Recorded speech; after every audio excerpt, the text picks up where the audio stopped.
Backlash this morning. Yes, she absolutely is. And let me just preface by saying this.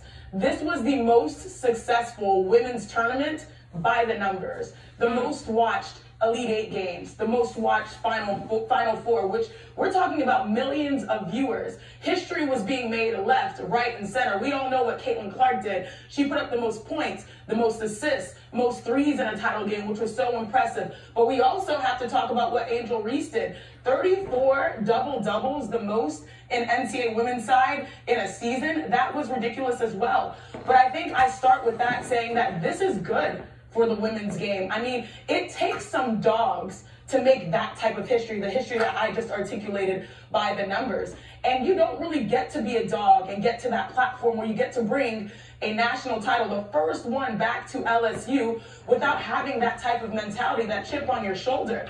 And I feel like we have to let these young women be unapologetically themselves.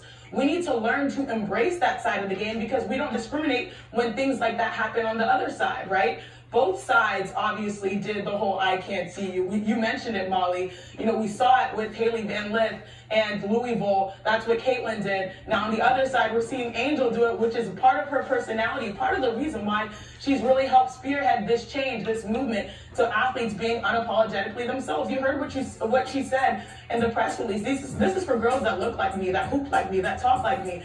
There's a whole subset of people that are really happy to be seen in these moments, and they're all female athletes because that's how women are. Like, I think there's this idea that we have to be cookie cutter. We have to be by the book. We have to play the game a certain way for it to be appropriate. As an athlete, you're a competitor. You can be fierce, you can be feminine, and you can go out there and finish. And I think we saw that on both ends. Iowa, what a tremendous season. LSU, what a tremendous season. Angel being herself, Caitlin being herself. And that overall is great for the game. Well, first of all, I don't disagree with anything that you're saying, Janae. I just think that you're being quite nice and lovely, as you always are. So leave the vitriol to me. I'll absorb it. I'll call it what it is. Ladies and gentlemen, I love Caitlin Clark. She's been a guest on this show. I think she's spectacular. I'm the one that's been calling her the Steph Curry of women's basketball, and she has done nothing to push that back. I mean, this young lady is spectacular. She's been great for women's basketball overall, not just college basketball, but women's basketball. I think she has the potential, when all is said and done, to be arguably the greatest ever, because when you have that kind of range and that kind of handle, and you can pull up from the parking lot like Steph Curry, for crying out loud, I think that's something that you can transition to the next level, and it's going to be spectacular to see, and I can't wait to see it. But here's the reality of the situation.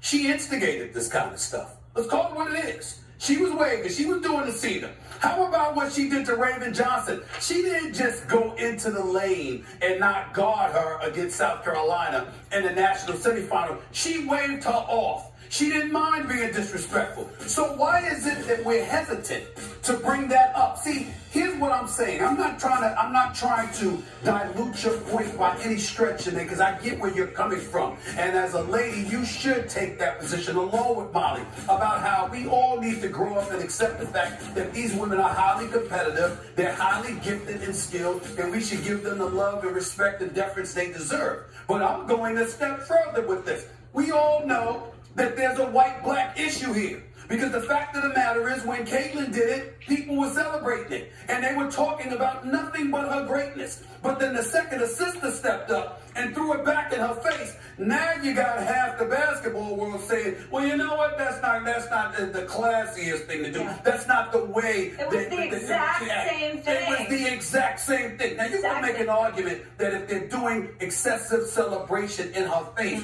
after the game is over, all right, then you can make that argument. But you had people complaining about it when she was doing it during the game. Wait a minute. LSU told you before the game. Yeah. But we didn't like how she was acting towards South Carolina. She ain't going to do that against us. Correct me if I'm wrong, Janae. That's exactly what they were saying. Going into the game, they let the basketball world know, y'all think that this is going to be some storybook ending for her. Y'all must have got it twisted. We coming, and we gonna get at her. They told you before the game, then they got in the game, got all up in her in Iowa, was up by 17 at the half, and you're waving, you're doing the Cena, well, I ain't here, doing all of that other stuff, and you're bringing up what she did to the competition. Yeah. I'm so happy that Caitlin Clark handled it the way that she did, because in the throes of competition, she's fessing up to, listen, I ain't paying attention to that. They were getting the better of me. I was focused on the moment and the fact that I was with my teammates. But that's all she could say, because she kind of instigated this. And the fact that hasn't been brought up tells us a lot about our society as a whole. Yes, Shanae Ogumike is not taking it there. I'm taking it there. You know exactly what the hell you're doing as people when you want to bring up how Angel Reese acted, but you don't want to bring up how Caitlin Clark acted. Shanae, that's the inconsistency. Shanae, That's the story. ask you this, because obviously Stephen A's highlighting the double standard that's taking place with the black-white dynamic, but also to your point about not putting women in a box, and to Holly Rowe's point, do you think we'd be having this conversation and people would be all fired up if this happened in the men's tournament? Yeah, I don't think so, because I think people understand that trash talk and being fierce and doing what you want to do is more normalized in their game, and now people are just now understanding. You know, athletes feel like they can take control of their own brands. I mean, we're in the era of NIL, where people are getting paid, and at some point, they feel like they can be bigger than the programs themselves. Sometimes that works to the team's benefit, like we just saw with LSU and Angel Reese and Flage, and so many great storylines happening, and maybe it can work to a team's detriment. But Stephen A is exactly right. We all know that we can't ignore that there are stigmas in sports. I played in 3 Final Fours. You know, it's not even just when it comes to how we handle things that don't go our way. Oh, by the way, I love this whole thing, Sinead, that's super cute. How we handle things that don't go our way, it really is. It's just like, how do we approach how we see athletes as competitors? That's the conversation that needs to be had.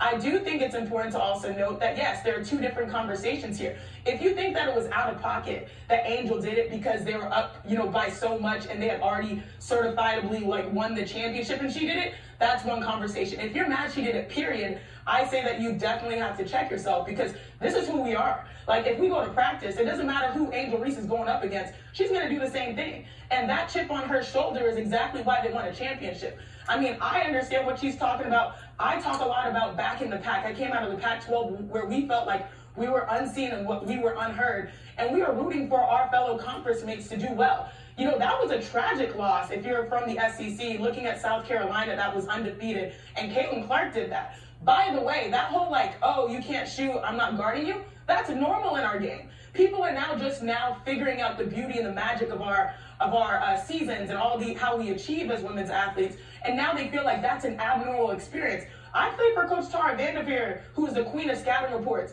We often played 4-on-5, you know, defensively, really forcing other people to beat us. People are now stepping into the fandom, and it's unusual that they see women doing this, and that's why we have this different reaction. We need to reset ourselves and say, hey, this is who female athletes have always been.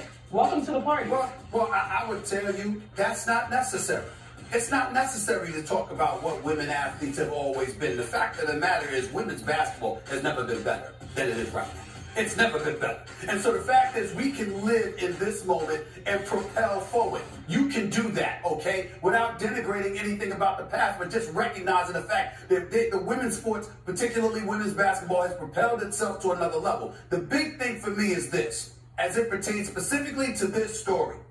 And again, no shade on Caitlin Clark, who's my favorite player, by the way. She's my favorite player in women's basketball. I just think she's spectacular, okay? But I love the fact that LSU went out and did what they did. And don't get me started with the coach Kimoki, because, again, we didn't like how she acted when it came to Brittany Griner. We didn't like some of the things that she said. But the reality of the situation is this woman is elite. This woman is on the same level as Gina Auriemma, as a late great Pat Summitt, and others. She is absolutely spectacular. You can't take anything away from her. In her introductory press conference, she arrived at LSU and said, I see Final Four banners up there, but I don't see a national championship banner. That's what I'm here for, and handled her business. So we got to remember that. But in the end, what it comes down to, Molly and Sinead, is this. Caitlin Clark, again, no shade in her direction. But does anybody doubt that her behavior would have been very, very similar if she was the one winning instead of LSU? We've seen what she's done. She would have kicked it done off. You the said that same earlier. thing. Yeah. She would have done the same thing. So eat it, accept it, I and mean, fall she did back. do it. She did do it. She said, hey, don't talk to me when you're down 15 late in that Final Four game. You know, those things have happened. It just is a different reaction. And Stephen A., I give credit to you. You know, it's early. It's Monday morning. You come in with the fire, with the heat. I'm the queen of diplomacy, but he did bring me out of my shell, so I appreciate you. Well, please, that's what I'm here for. You know what I'm saying? I mean, I'm just here to help you shine as